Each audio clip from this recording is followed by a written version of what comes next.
Gente, é o seguinte, é caneta ou é cigarro? Bom, como que o design de vapes pode camuflar o vício de nicotina dentro das escolas, hein?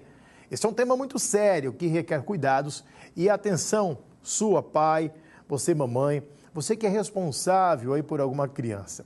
E presta atenção nesses números. Com um salto de 16,8% para 30% na experimentação entre jovens, Design Tech de cigarros eletrônicos está ocultando concentrações de nicotina superiores a um maço de cigarro comum. Nós vamos conversar agora com a Maria Cecília Maiorano, que é coordenadora da pós-graduação em pneumologia da AFIA Educação Médica São Paulo. Tudo bem? Bom dia. Bom dia, tudo bem? Olha, muito obrigado pela gentileza em atender a nossa reportagem, doutora. Estes novos dispositivos que imitam objetos do dia a dia, realmente eles dificultam a identificação aí por parte dos pais e professores, o que acaba incentivando o uso dos jovens, o que é uma pena, não é? É verdade. A gente vê aumentos alarmantes do uso do cigarro eletrônico e isso acontece porque existe um marketing muito grande relacionado ao cigarro eletrônico.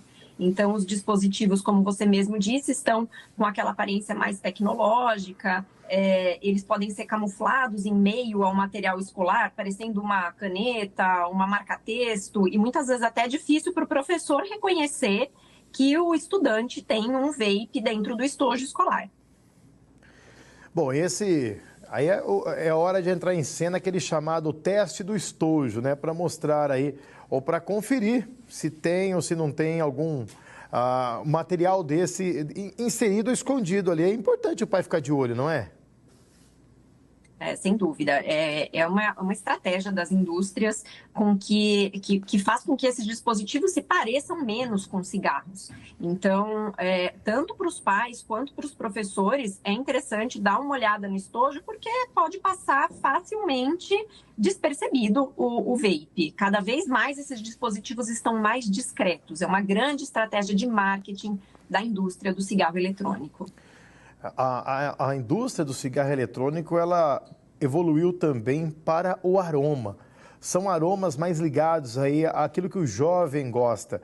Isso também incentiva. Eu estava acompanhando uma pesquisa que foi feita nesse sentido, com os aromas que os jovens têm uma afinidade maior, o que acaba estimulando ainda mais o uso desses produtos, não é? Exato. Atualmente, os vapes têm diversos aromas, então, aromas adocicados, aromas para todos os paladares. Então, isso passa a impressão de que os cigarros eletrônicos são menos prejudiciais. Eles foram, inclusive, criados com esse intuito, de parecerem menos maléficos do que o cigarro convencional. E isso é uma grande mentira, não é uma alternativa segura. Ele tem muitos malefícios à saúde, principalmente dos jovens, dos adolescentes. Só que quando se usa esse aparelho, dá aquela falsa sensação de segurança.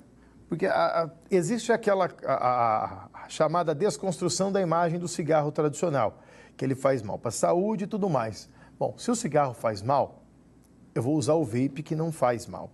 Mas o que é uma grande mentira, né? É isso, é uma grande mentira.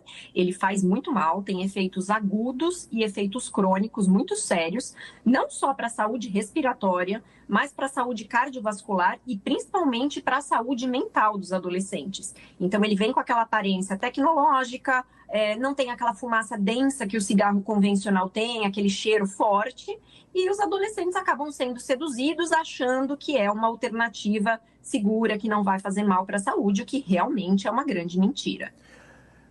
Bom, é importante deixar claro também, não é? Eu estou conversando com a Maria Cecília Maiorano, ela é coordenadora de pós-graduação em pneumologia da AFIA Educação Médica São Paulo, que estes dispositivos, eles são proibidos de serem comercializados também, né? Ou talvez esse comércio no mercado clandestino, esse comércio talvez acaba sendo até aquele incentivo para o jovem ir em busca daquilo que é o prazer do proibido, não é?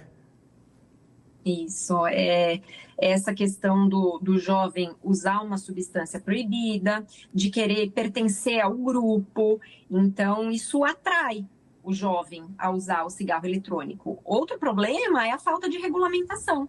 Então, como você mesmo disse, às vezes um dispositivo tem uma concentração muito maior de nicotina do que um maço de cigarro. Então, a gente nunca sabe o que tem dentro do dispositivo, não tem essa regulamentação da concentração de nicotina, é tudo desconhecido. Cada dispositivo tem uma concentração e, muitas vezes, um único vape pode ter mais nicotina do que um maço inteiro de cigarro convencional. E olha só, o pessoal vai participando com a gente aqui, enviando mensagens pelo nosso canal do YouTube. O Fernando Henrique está dizendo o seguinte, ó, tem loja que vende na cara dura. Ele citou até alguns locais aqui e ninguém faz nada. Que mais? Ele está citando aqui outros estabelecimentos. E ele fala também, ó, a campanha é válida, mas não adianta só o aviso se não houver uma fiscalização ou punir quem vende. Ele está falando que no Instagram tem gente vendendo.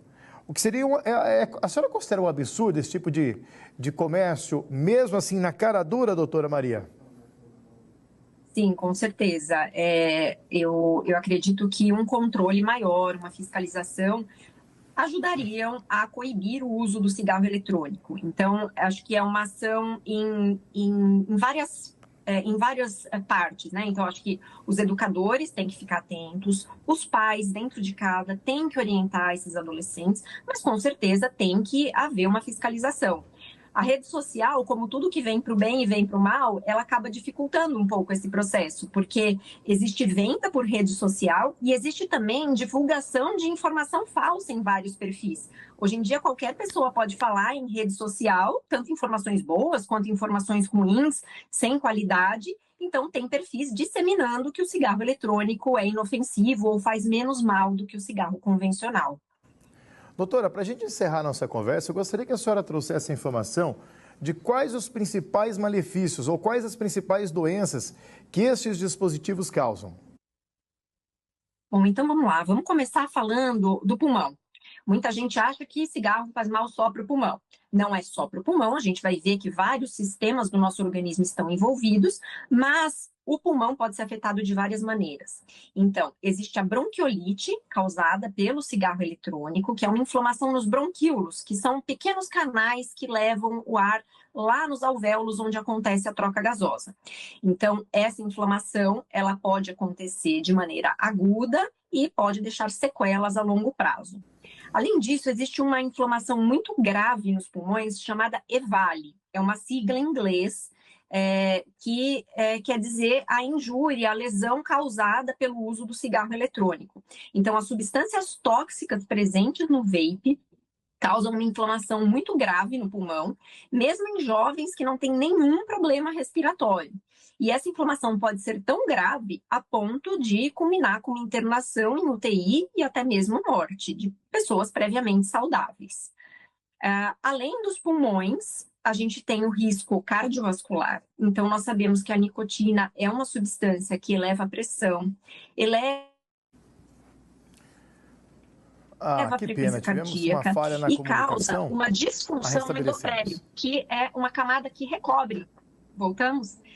Voltamos. Então, como eu estava falando, a nicotina, ela eleva a pressão, eleva os batimentos cardíacos e causa uma disfunção na camada interna das artérias do corpo. Então, os jovens que usam a nicotina, principalmente de forma mais precoce, estão sob maior risco de doenças cardíacas no futuro. E o grande problema é para a saúde mental desses jovens. Então, a nicotina, ela aumenta a ansiedade, ela aumenta a impulsividade, os jovens têm um maior risco de mau comportamento e do desenvolvimento de dependência à substância. Opa.